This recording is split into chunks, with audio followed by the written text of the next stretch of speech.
আসসালামু আলাইকুম। আজ আমি চিকেন কাবাবের জন্য আমি এখানে মশলা সব একত্রে সব মিক্স করে নিয়েছি।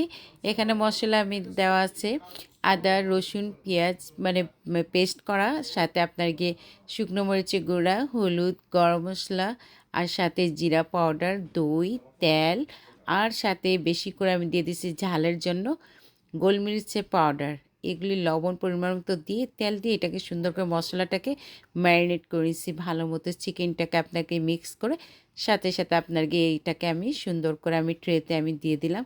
আর সম্পূর্ণ আপনার গিয়ে গ্রান্ট অনেকই ভালো আসতেছে, না খেলে বুঝবেন না। আর সত্যি এটা মানে অনেকই মজা। সাথে আমি এটার জন্য হাতে বানাবো পরাঠা। তা আমরা একটু বাইরে যাব, যার জন্য আমাকে এটা রেডি করে নিতে হইতেছে, যাতে শুকনো খাবার খেলে গাড়িতে পড়বে না। তো শর্টকাটের জন্য আমি এটা রেডি করলাম, কিন্তু আপনাকে আমি পুরোপুরি দিতে পারি না রেসিপিটা বলে দুঃখিত। বাট আপনাদেরকে নেক্সট রেসিপি আমি অবশ্যই আপনার দিব। আসসালামু আলাইকুম।